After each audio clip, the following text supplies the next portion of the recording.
Good morning, everyone. For those of little faith, we've started on time, bang on 9:15.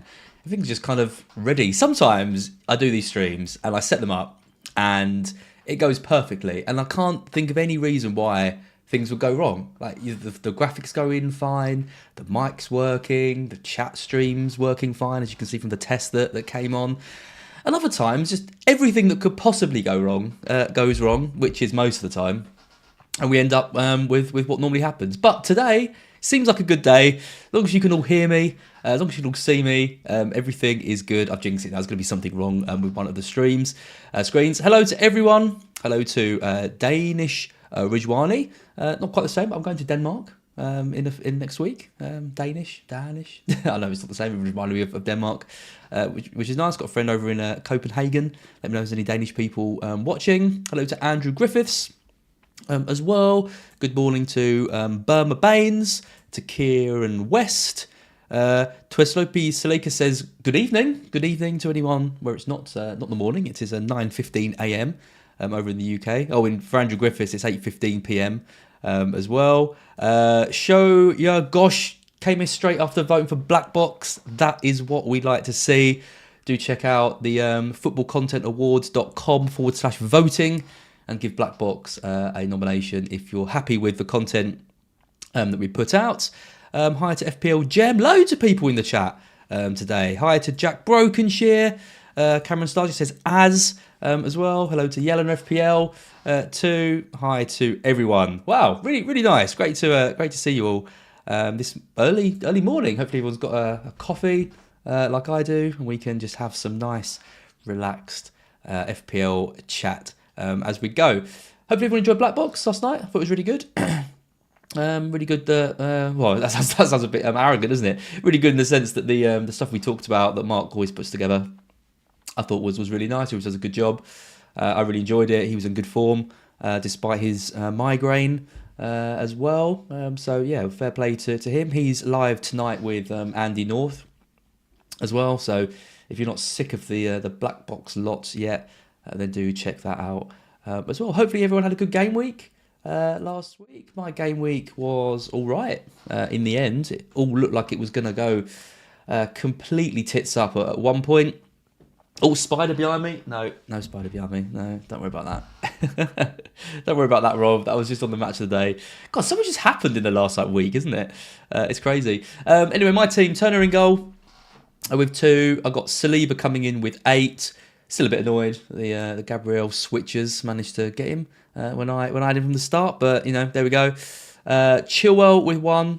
Estupinan coming in with 11, not on my bench like he was for Mark. The signs were there, I thought, from the first game. I thought it was absolutely excellent. And then even better in that second game, and I think a lot of us are going to have a real dilemma about what to do with him when the fixtures turn a little bit, because an attacker, I think you can keep and play through those fixtures. If you've got Matoma, if you've got March, maybe Pedro now as well, that in Ciso is maybe injured. But defenders, we do kind of prioritise clean sheets, and they do look like they're going to be a bit tougher to get. Newcastle, Manchester United, I think it's them Villa as well. But the attacking returns are there, and it's very difficult to bench or even sell a player, especially one as highly owned as Estepinian. So Estupinan, got to get his pronunciation right. So yeah, I think for me, I'm going to keep him. I'm probably going to play him most weeks. Next week I'll be having to bring a new defender in for James. I think Saliba's got Manchester United. It's going to be a lot of Manchester United Arsenal players in that kind of spot. So I'll probably be looking to bring in another defender anyway. That means Estupinan will probably play home to Newcastle. And Chilwell and then someone else, but we'll come on to that next week. In midfield, Rashford with 2. Really disappointing start for him. Thought he'd kind of carry on from where he was last season. Really struggling without that striker, obviously. Being pressed really high across the pitch by both the opponents so far, really stifling any of their kind of creativity as well. I mean, Fernandes is my other one. He got 1 point. He's had better chances, I think, in the last couple of games. Really unlucky not to get some returns. But spoilers, he's gone. If you saw Black Box last night, you know that I have sold Fernandes. I also made my other move last night. as well to beat the price rise that never happened, which is typical. But yeah, really disappointed with the United players. Two of those, a lot of money, in those two midfielders. Not going for the 6.5 mids in Mitoma and Bumo as well, and just been really disappointing and poor. A good home game in the first game. What I thought was going to be a goals galore game in the second game. Been a really, really rough start for them. So hopefully things improve for those. Excuse me, my hay fever is once again bad this morning. I'm just going to blow my nose quick. Oh, I'll actually mute myself before I do that. How kind.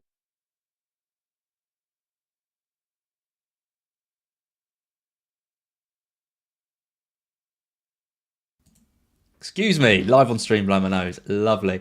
So that's the kind of disappointment with them. Arsenal mids, Saka and Odegaard as well. Saka came good in the first game, no issues with him. Odegaard coming good in the second game, completely unexpectedly. Did not think he'd be taking a penalty in that match.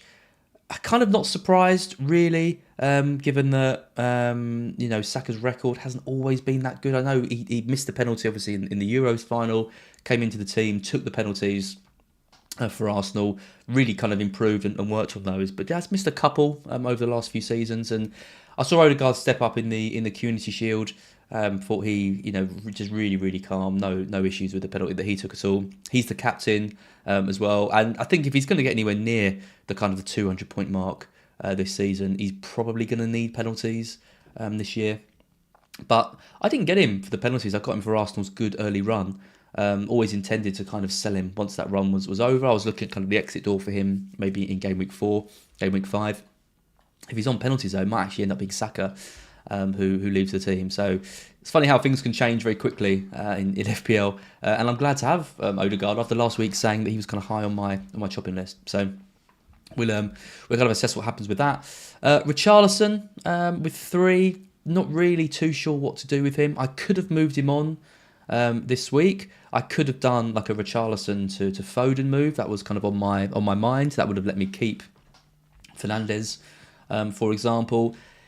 Maddison's out. What does that mean for the creativity of Spurs in that game? I'm just not really sure what to do with him.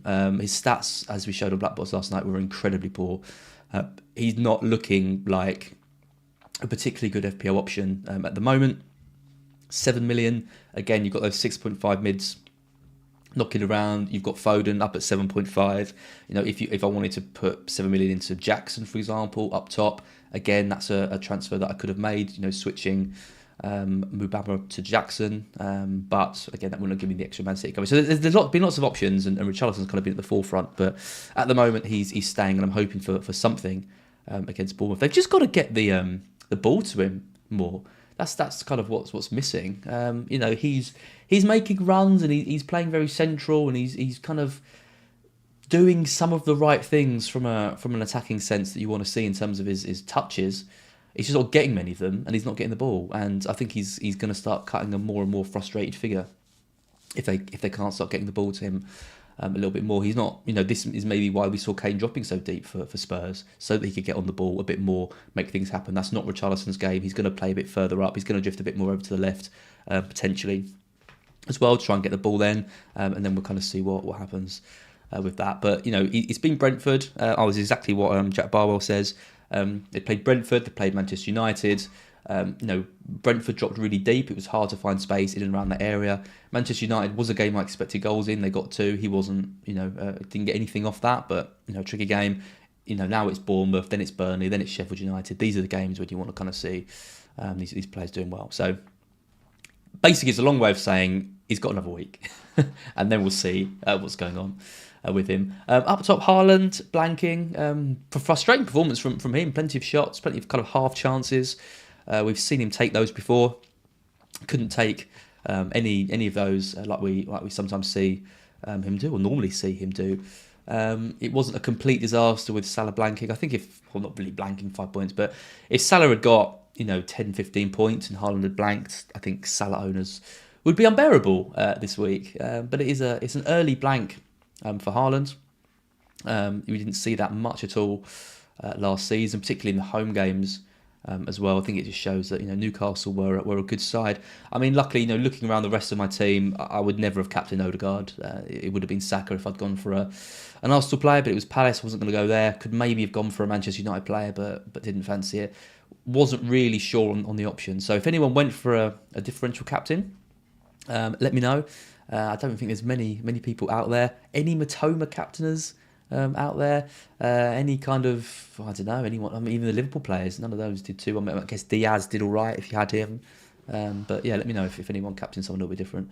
And then the last player on the list is João Pedro. Now he was an easy sell, I thought, after getting benched in the opening game, the opening kind of games of the Saturday. De Zerbi coming out and saying he's needs time to what did he say, adapt to the system or something about his work rate, something like that. I think that's really worrying kind of words. I mean, he has said that about Steele. He said that he'd share 50-50 games with Verbruggen. I mean, that hasn't happened. It's been 100% games for Steele so far. I do wonder if maybe that is just a bit of a kick up the arse before he kind of gets reinstated in the team.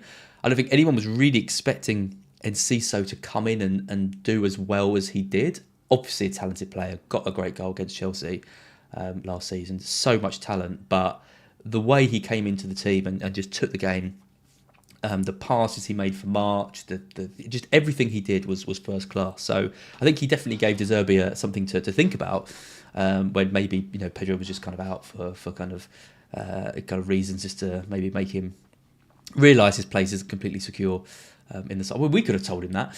But Enciso's injured now, so you've got to think Pedro comes back in. There are other options that De Zerbi could do. He could have a Ferguson and Welbeck front two, maybe Welbeck drifting just behind him. There's no Undav now, so that's one less threat. He could move a Lallana into a 10. He could move Gross up a bit further up the pitch, bring Milner into midfield. Although we haven't really got a right back, maybe Veltman comes in. There is what I'm trying to say is there is kind of options that he can do.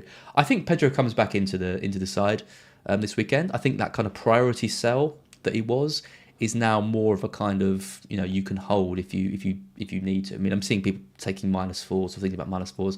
I don't think you really need to do that. I think if you're in my position and you've got a transfer and you've got some money in the bank, I think Alvarez, I think Jackson, I think they're better options than Pedro going forward. The fixtures turn a bit, the place is a bit insecure.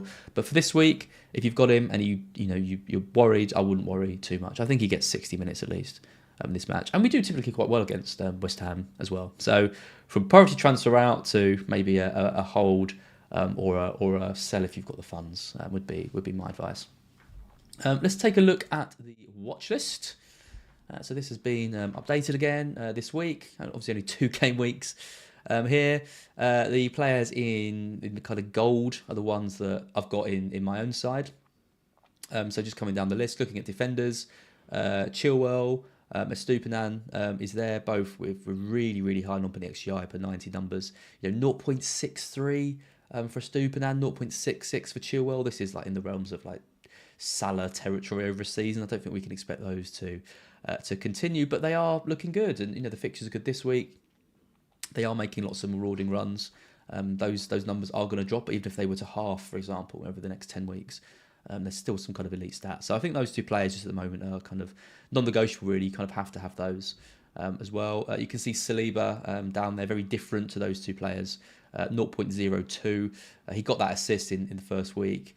A bit jammy, let's be honest, and we saw that last season as well. So attacking returns with Saliba just aren't really there. What you do get is the best route into the Arsenal defence. A very good defence, and you get a player who's going to hoover up the bonus points as well if they're keeping the scores down to 1 or 2-0. So happy to have him. Some of the other players I'm looking at, I mean, Shaw is on there at the moment, not really an option for me because I've got Onana in goal, but we'll see kind of how he gets on. It might be that switch kind of makes sense in the future. Trippier, I think Newcastle are going to come into the fold in a few weeks with some really good fixtures. 0.17 non-penalty XGI isn't too bad for a defender, but he's now 6.5 million. It's a lot of money.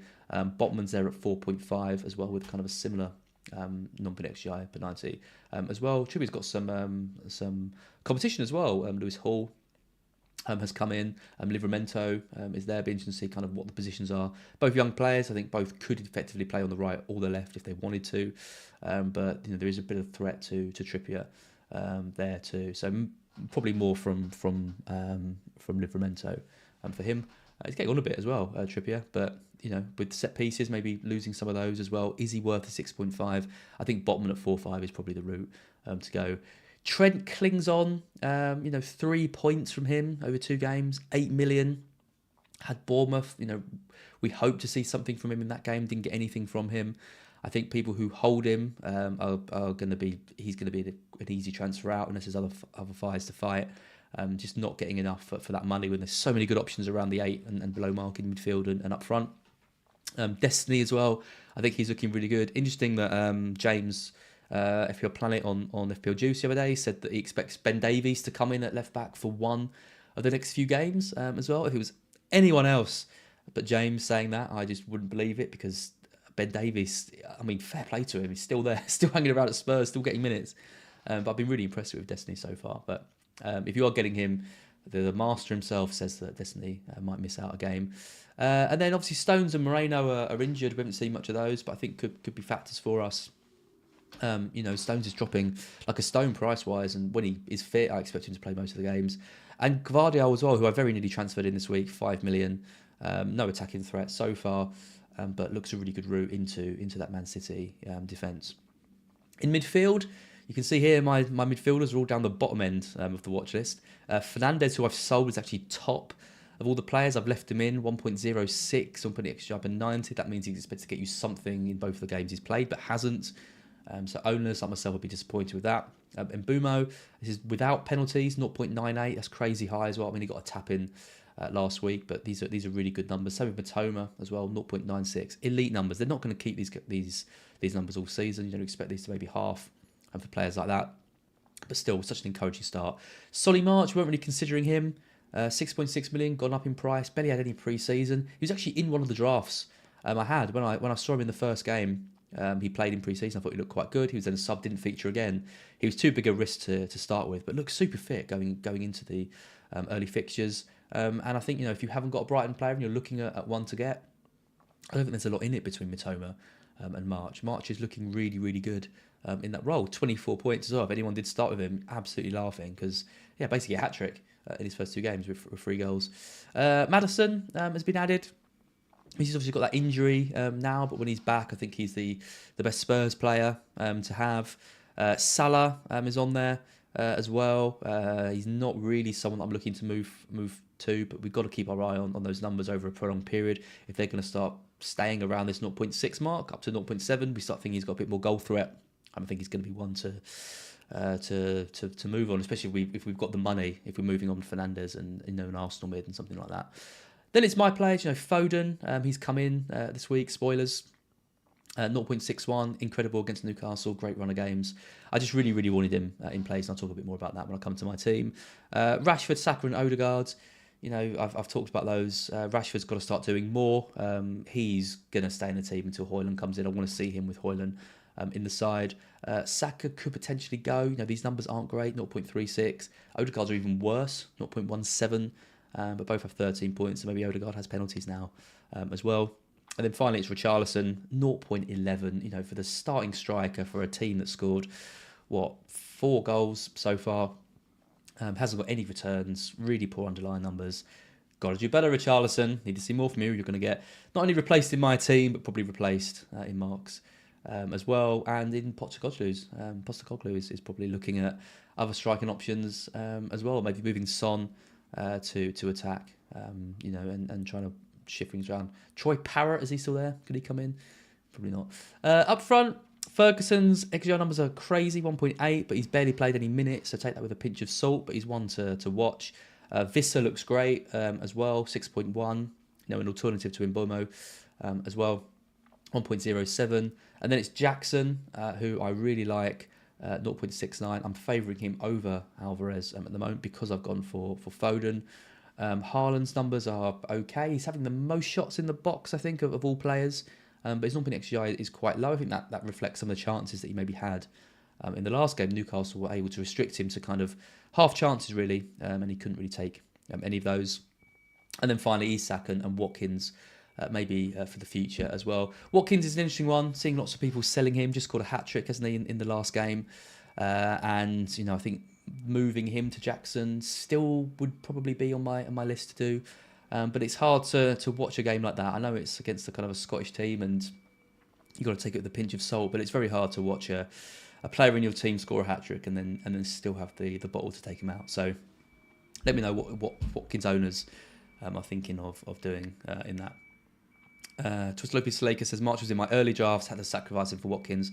Yeah, he was a good pick. It was just, there was lots of other good picks as well, and Buonanotte was getting a lot of minutes, and I think there was just too big a risk. March had an injury towards the end of last season.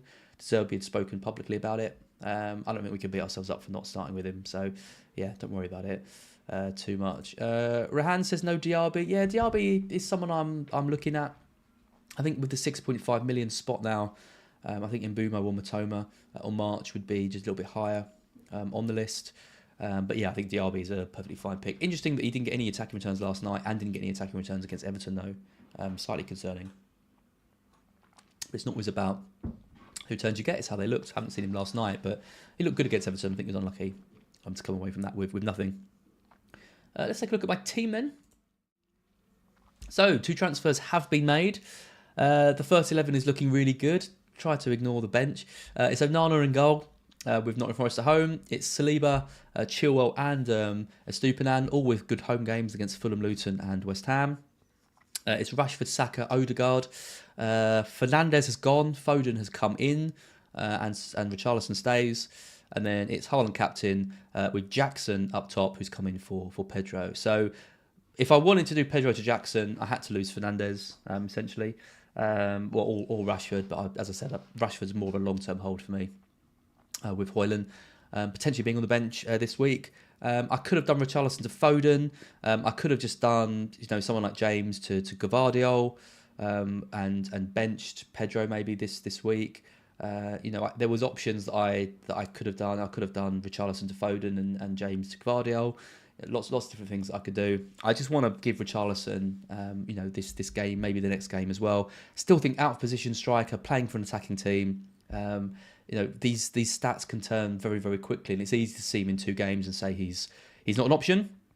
But when we see him in one game and say he gets a goal or 2 goals in the next game, and we start to see Spurs maybe clicking and starting to use him a bit more, it's a big transition moving away from Harry Kane. I think Richarlison was the wrong option to start with. It's quite easy to say that with hindsight. Starting with one of the safer 6.5s would have been a better shout. I wish I'd done that. But now I've got Richarlison. It seems a shame to move him on and give him this kind of game. People are actually quite pleased with my team. That's nice. Mr. Costa, as your team looks better than my wildcard team. Yeah, don't worry about the bench. I mean, if I've got any injuries today or tomorrow for the press conferences, I'm screwed. But the first 11 looks good, doesn't it? I think it could almost be a free hit team. It's only really Fernandes who I'm worried about, ironically, just because I sold. This team should not be allowed, says FPL Gem. Wow, I think this is the most praise I've ever had for my team as well. Really smart transfers. God, this is nice. Guys, keep it going. 9:38 in the morning. Really enjoying this. I mean, one question I've got, and that is what Greg Foster said in the chat, is about holding Reece James potentially. I've still got him. I'm looking at the exit door for him next week, but it's the international break coming. Surely he's going to be back after that. Is it worth just keeping him maybe and holding on for that? The issue is that I wouldn't have a bench option. Mbama isn't playing. I could maybe move Mbama to Archer, for example, or maybe Baldock if he's not fit to a Bayer or a Luton defender. As well. Thank you, Dr. Ningen. The team is mediocre. Keep me humble. Yeah, I need that every now and then. Appreciate that. So yeah, I don't really know what to do with James, but we'll kind of see what Tuchel. Not Tuchel. Who's the manager now? Who's the Chelsea manager? It's Pochettino, obviously. Brain gone. It's what Pochettino says about James. Maybe we get an update from him. I imagine he's still out this week, but if he's back in training. With the fixtures the way they are, could end up being a good option. So we'll see. But I think if James is out for a little bit longer, I do really like this Guardiola pick. And like I said, next week I do want to bench maybe Saliba against Manchester United too. So yeah, we'll kind of see that. But this week I am happy. It's always a risk when that happens. Odegaard's come from the shadows to suddenly I think be a decent option with the Pens. I've got the Chelsea players in place. I've still got the 2 United players, even though I've sold United, and Foden and Richarlison are differentials, I think. And actually Jackson, given that he's got 2 yellows in the last 2 games, not scored, and the fact that Pedro is now not a priority sell for a lot of people, I think he's going to be bought in by less people, and I just really, really, really want to see him do well in that Luton game, because a lot of the time in FPL you buy for potential, right? Fixtures breed form. Jackson's had some chances. It's Luton at home. Chelsea really should be scoring goals in that match. So we'll see. We'll see how he does. If he disappoints in that match, then it's going to be a difficult one to know what to do with him, because you're not going to want to sell him because the fixtures are so good. So we'll see what happens with that. So yeah, we will see what happens. So I had an all right week. My team's all right, in decent shape. I hate to say it, but we're going to check in with Ryan, the 500k to 100k manager. He had an absolute stinker in Game Week 2. I hate to say it, but he's got some issues ahead of Game Week 3. So let's see what he's saying.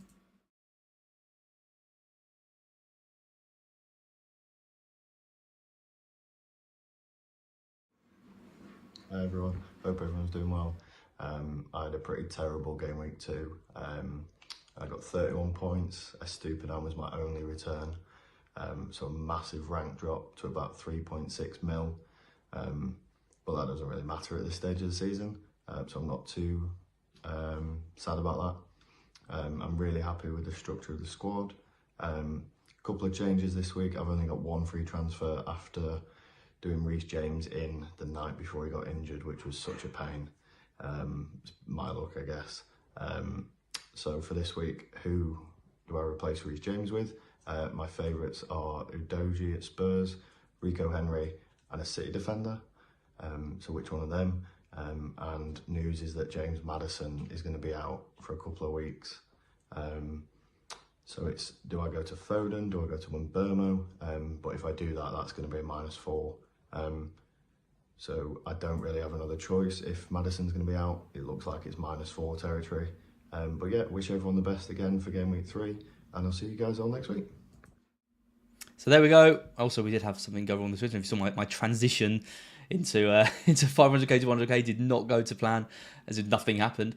But that's Ryan this week. He had a bit of a stinker. I mean, you can see his rank on the screen. I think he was about sort of 400k or something after the first week. Had a really strong start. Thought, oh, he was going to nail this all the way through. Obviously, made that Reece James transfer early last week. And got burnt by it very quickly, and then Gabriel didn't even end up going down, I don't think. And it's one of those ones where I've made some early transfers this week as well, because I just wouldn't have been able to make those moves. But then you also run the risk of things happening, and especially with someone like James, where the injury record is so high.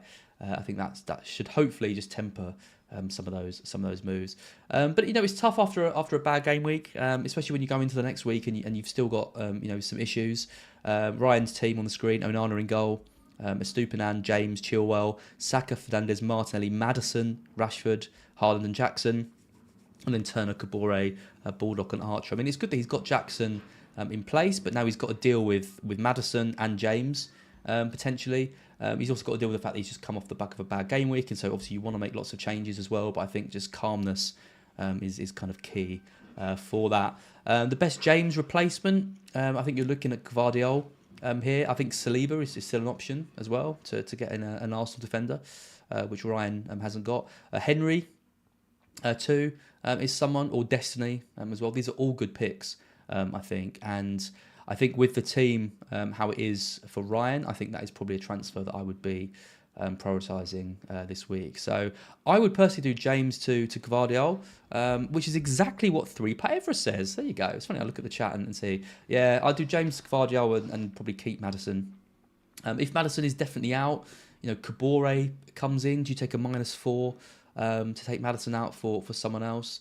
Do you just move for an Mbeumo or a Matoma or Foden as well? I'd be pretty tempted, I think, for Maddison to Foden as well, but the hit is a risk kind of at this stage, isn't it? But if Maddison is definitely out and it's going to be Kabore or Foden and a -4, I think I'd do the hit. So I guess the question there is, do you do Maddison to Foden and then do you take a -4 for James to Gvardiol? And I think still in that case the answer is yes, because again Kabore is just a weak option, and even if Baldock is fit, then it's a risk. So you know, I personally would make those moves. I think the -4 is on, but if you didn't want to take the hit, then I think James to Guardiola is what I'd do. What do people think in the chat? I think what is nice is Ryan's got Jackson in early, so hasn't got the Pedro thing to worry about as well.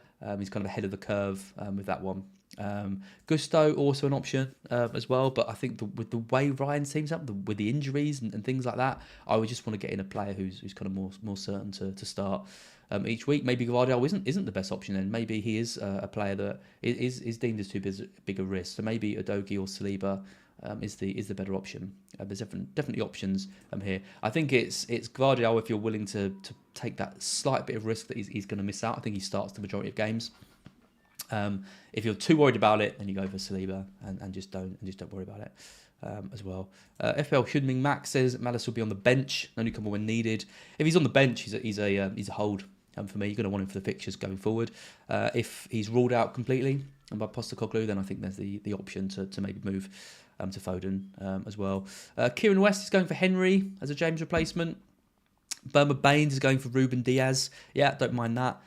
Either might not have the funds to be able to do that now. I think James has dropped in price and Diaz is still 5.5, which is where Guardiola comes in. Sebastian Bornas says Mbumo in for Maddison, and then one of Guardiola or a Kanji as well. Yeah, so I think the general consensus here is if Maddison is out, the hit is probably worth it with one of Mbumo or Foden coming in. And then the James replacement, difficult to know. I would say Guardiola. He'd still be the one that I'd look for. But if you really want to take a punt on a Henry or a Destiny, then I think that's perfectly fine too. So good luck this week, Ryan. Thank you for sending in your video again. We'll check in with you next week. Hopefully, you'll start climbing, but it's very early days, so don't worry at this stage. I think that's about it from me this week then. Thank you all for joining me on this Thursday morning. I'll be doing the Q&A later with Sam over on the Scout channel. I'm at a wedding tomorrow. I'm going to Brentford on Saturday, which will be fun as a non-Mbumo owner. And it's the bank holiday on Monday, so quite I think I'm even going to Sam and Lee's house on Sunday as well for either a roast or a barbecue. I can't remember which one. So looking forward to that. But good luck in Gameweek 3, everyone. Do make sure you like the stream. If you've enjoyed it, make sure you're subscribed to the channel as well. And I will see you on the next one.